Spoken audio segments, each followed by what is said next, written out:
안녕하세요. 시민의 목소리를 전해드리는 딴지 USA 정치 시사 확성기 시작합니다. 썸네일과 제목을 보고 짐작하셨겠습니다. 국민의 짐, 언론, 검찰의 대실패한 정치 공작, 추미애 장관 아들 휴가 문제와 서해안 피격 사건에 대해서 정리해드리겠습니다. 차이나랩 대표 김두일 선생님의 목소리입니다. 추석 밥상에서 나올 이야기들을 정리 차원에서 마무리한다. 일종의 배포자료라고 생각해도 무방하다. 검찰이 추미애 장관 아들 휴가 관련한 고발에 대해 8개월 넘게 수사한 끝에 불기소 결정을 내렸다. 불기소란 검찰이 수사를 했으나 죄가 없어 재판할 필요가 없다는 결정이다. 검찰이 수사를 대충 했거나 혹은 봐준 것일까? 우리가 아는 검찰은 그럴 가능성이 없다. 국힘당 쪽 인사라면 모를까 더불어민주당 관련자들은 표창장 재판을 통해 알 수 있듯이 먼지 한 올도 대충 넘기지 않는다. 이번에도 엄청난 압수수색을 했다. 특히 국방부를 압수수색해서 서버 기록까지 확보했다. 추미애 장관 아들 서씨 뿐만 아니라 치료를 받은 병원, 당시 부대장과 서씨 사이에 커뮤니케이션을 했던 대위, 추미애 당시 의원 보좌관까지 압수수색하면서 할 수 있는 모든 수사는 동원했다. 이왕 할 거면 카투사까지 압수수색하는 호연지기를 기대했으나 윤석열이 그 정도 깡다구는 없었나 보다. 그럼에도 불구하고 나온 것이 정말 없었기 때문에 불기소로 마무리된 것이다. 검찰이 현직 법무부 장관을 부담스러워서 수사를 제대로 못한 것이 아니라 먼지 털듯 털었는데 나온 것이 없다고 보는 것이 합당하다. 검찰은 이번에도 스스로 무능하다는 것을 증명했는데 국방부에서 절차상 아무런 문제가 없다는 발표, 그리고 병원 진단서의 사실관계를 파악한 후에는 신속하게 판단하고 마무리했어야 하는데 미련을 버리지 않고 무리한 수사를 진행한 것은 자업자득의 패착이다. 검찰의 위상을 어디까지 추락시킬지 궁금할 지경이다. 특히 국방부 민원실 전화의 청탁 여부를 파악하기 위해 국방부를 압수수색해서 서버를 턴 것은 휘대의 뻘짓이었다. 과거에는 이 정도 일을 벌이고도 나오는 것이 없다면 자리를 걸었는데 요즘은 그런 것도 없는가 보다.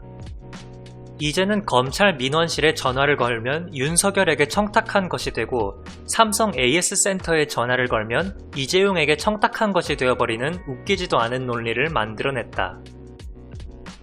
물론 언론도 자신들이 기레기임을 유감없이 보여주었다. 언론이 이번에 남긴 업적 중에서 돋보이는 것은 한 가지뿐이지만 임팩트는 정말 강했다.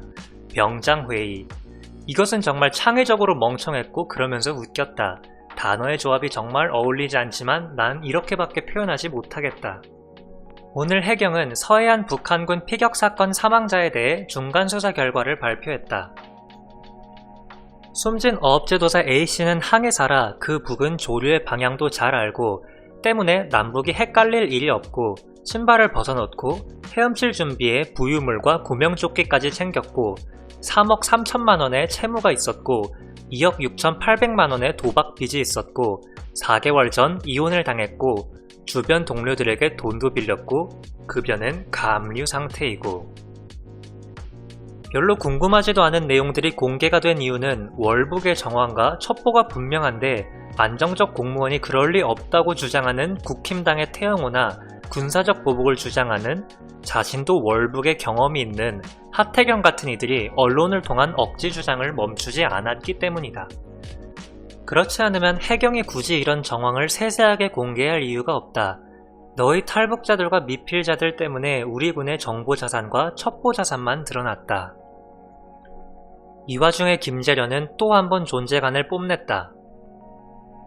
사건의 핵심은 무장하지 않은 사람, 바다에서 표류하는 사람을 총으로 사살했다는 것으로 빚, 이혼, 가압류 이런 것들로 사망한 사람의 사생활을 함부로 해체하지 말자.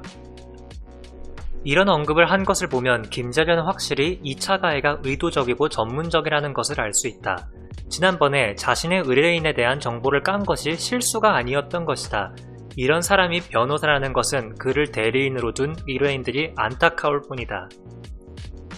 추호할배 김종인은 북한과 통신 끊겼다더니 어떻게 친서를 주고받았냐고 따지는 중이다.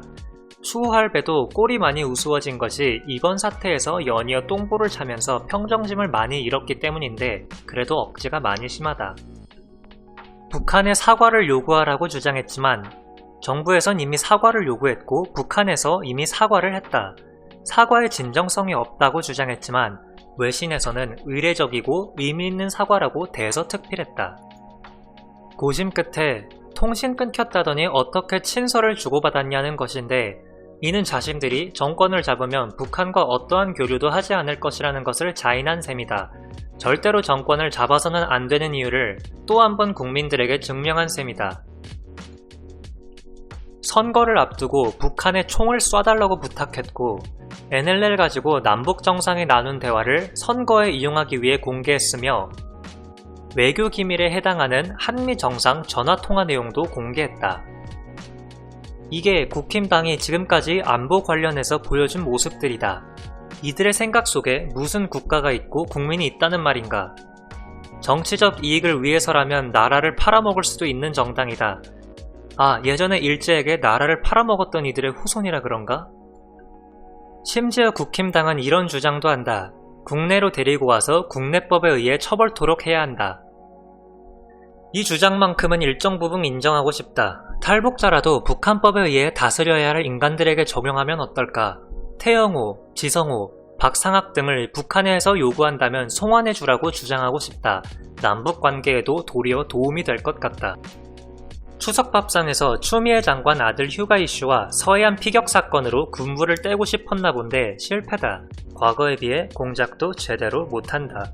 도리어 역풍이 불어 추석 민심이 국힘당 지지율이 떨어지는 소리가 벌써 들리고 있다. 아니나 다를까 이 글을 쓰고 있는 동안 발표된 MBC 여론조사 결과를 보니 대통령의 국정 지지율이 51.5%가 나왔다. 정당은 더불어민주당 39%대 국힘당 19.7%. 추석이 지나는 동안 더 차이가 날 것이다. 민심은 천심이다. 네, 지금까지 딴지 USA 정치시사 확성기였습니다. 오늘도 시청해주셔서 감사합니다. 구독과 좋아요는 큰 힘이 됩니다. 감사합니다.